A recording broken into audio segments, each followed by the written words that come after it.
महादेवी, मैं मानव जीवन की उस विडंबना के विषय में विचार कर रहा था कि मानव कभी कभी बनना कुछ चाहता है और परिस्थितियां उसे कुछ और ही बना देती हैं। जब पीड़ित और आतंकित वर्ग की पीठ पीछे हटते हटते दीवार से लग जाती है महादेवी, जब उनके लिए और पीछे हटना संभव ही नहीं होता, तो फिर वो अपने प्राणों की रक्षा करने के लिए आगे बढ़ जाते हैं।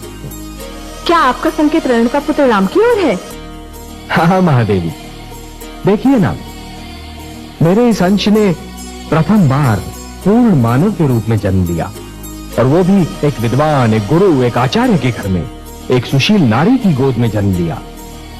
उसके रूप में मानव समाज को एक विद्वान, एक गुरु और एक आचार्य भी मिल सकता था, परंतु परिस्थितियां उसे योद्धा बनने पर विवश कर रही हैं महादेवी।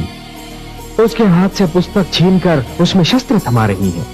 जो दोनों हाथों से ज्ञान लुटा सकता था महादेवी, उसके दोनों हाथों में धनुष और बाण पकड़ा दिए परिस्थितियों ने।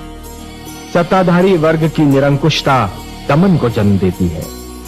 दमन उत्पात का कारण बनता है, उत्पात अराजकता उत्पन्न करता है, और फिर अराजकता विद्रोह का रूप धारण कर लेती है महादेवी।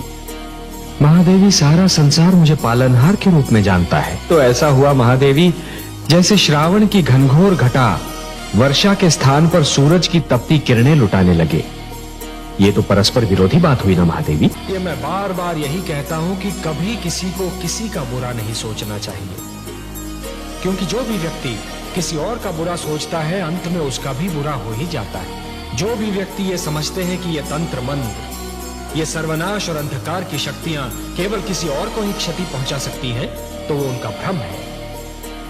सत्य तो ये है महादेवी कि जो ईश्वर के सच्चे भक्त होते हैं, जो स्वयं ईश्वर पर संपूर्ण विश्वास करते हैं, ये तंत्र मंत्र की शक्तियां उनका बाल भी नहीं बांका कर सकती। इस प्रकार द्वेष और घृणा का मारा व्यक्ति पड़ोसी के घर को जलते हुए देख ये भूल जाता है कि उसी अग्नि की लपटें स्वयं उसका घर भी जला सकती हैं। उसी प्रकार जो व्यक्ति तंत्र मंत्र में विश्वास करता है, वो ये भूल जाता है कि यही तंत्र मंत्र की शक्तियां स्वयं उसका भी सर्वनाश कर सकती हैं। हाँ देवी, कि जिस प्रकार जब एक पुरुष भटक जाता है तो केवल एक ही व्यक्ति भटकता है, परंतु जब एक नारी के पैर डगमगाने लगते हैं तो समस्त परिवार डगमगा जाता है। उसी प्रकार जब एक शिष्य भटकता है तो केवल एक ही छात्र भटक जाता है, परंतु जब एक गुरु भटक जाता है महादेवी, तो समस्त छात्र समाज भटक जाता है। हे महादेवी, जिस प्रकार एक दीपक दूसरा दीपक जला सकता है, उसी प्रकार दूसरों के ज्ञान और अनुभवों से और दूसरों की चिंतन शक्ति से स्वयं अपना ज्ञान भी तो बढ़ाया जा सकता है। महादेवी, किसी भी व्यक्ति को तैरना तभी आ जाता है जब वो जल में गिर जाता है। आपके पुत्र प्रहलाद ने भी विकट परिस्थितियों का सामना किया, तभी उसका विवेक जागा। जिस प्रकार कुंदन बनने के लिए सोने को पहले अग्नि में तपना पड़ता है, उसी प्रकार किसी भी व्यक्ति को अपनी भीतर की क्षमताओं को जानने के लिए परीक्षा की अग्नि में तपना पड़ता है महादेवी। इसका सारा श्रेय तो दैत्य गुरु शुक्राचार्य को जाता है महादेवी, और इसी से उनका अस्तित्व भी सिद्ध होता है। मैंने आपसे कहा था ना कि दैत्य गुरु शुक्राचार्य बाहर से दिखने में कितने ही स्वार्थी और दुर्गुणी क्यों न दिखाई दें, परंतु भीतर से ज्ञान का भंडार है। नीति शास्त्र में आज भी उनके समक्ष कोई नहीं ठहर सकता। यह तो उन्हीं की शिक्षा का फल है महादेवी, जो आपका पुत्र प्रहलाद राजा का दायित्व निभा पाया। महादेवी, जिस प्रकार एक कृषक लहराते हुए खेत को देखकर प्रसन्न तो हो जाता है, परंतु उसके मन में एक आशंका रहती है कि क्या अगले वर्ष भी खेती यूं ही लहराएगी या सूखी रह जाएगी। मेरे मन में भी यही आशंका है महादेवी कि प्रहलाद की बनाई हुई परंपरा उसकी अगली पीढ़ियों तक बनी रहेगी या नहीं। हाँ, मेरा पौत्र विरोचन अब युवा होने वाला है। देखते हैं वो अपने पिता से कौन से गुण प्राप्त करता है। प्रहलाद की एक परीक्षा यह भी होगी कि जिन आसुरी प्रवृत्तियों को उसने बदल दिया, क्या वो उन्हें दोबारा उभरने से रोक पाता है। और क्या किया दुष्ट विरोचन ने? उस अधम ने तो हमारी पूजा बंद करवा दी थी। आप तो देवता हैं, आपको तो यह ज्ञात होना चाहिए देवराजेंद्र, कि पूजा किसी के प्रति स्नेह और श्रद्धा की ऐसी भावना है जो यदि मन में जन्म ले तो कोई उसे दबा नहीं सकता, परंतु यदि मन में जन्म ना ले तो कोई उसे उत्पन्न भी नहीं कर सकता। परंतु हे पद्मनाभ, हमारी पूजा तो न जाने कब से निरंतर होती चली आ रही है। यज्ञ में समिधा डालते हुए नाम लेने को आप पूजा कहते हैं देवराजेंद्र? चरणों में फूल चढ़ाने को आप पूजा कहते हैं देवराजेंद्र? हाथ जोड़कर शीश नवाने को आप पूजा मानते हैं? नहीं देवेंद्र, यह पूजा नहीं है। पूजा तो दिखावा ना करने का दूसरा नाम है। अच्छे विचार है पूजा, अच्छे कर्म है पूजा, दूसरों की सेवा और परोपकार का दूसरा नाम है पूजा। केवल अपने लिए नहीं, अपने चहु ओर बसे हुए संसार के लिए जीना, यह है पूजा।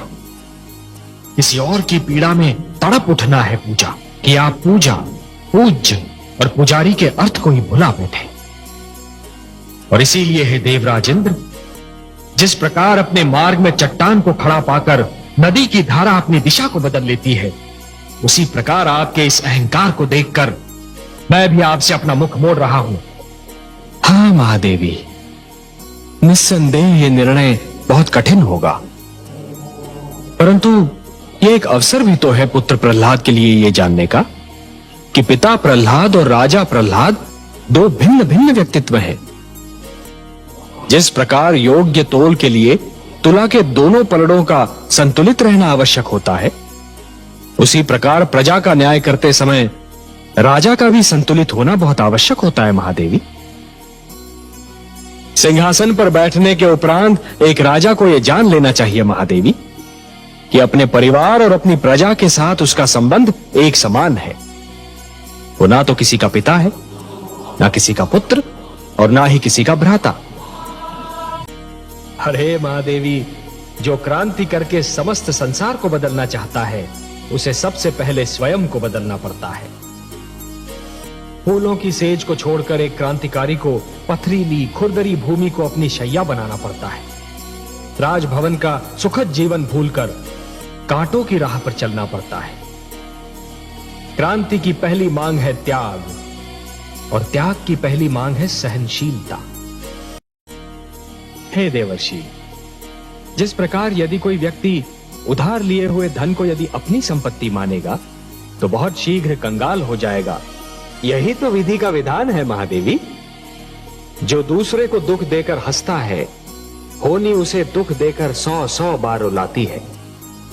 इसलिए दूसरों को दुख देने से पहले इतना अवश्य सोच लेना चाहिए कि यदि इसी दुख का वज्र अपने सिर पर गिरे तो क्या होगा। महादेवी, जिस प्रकार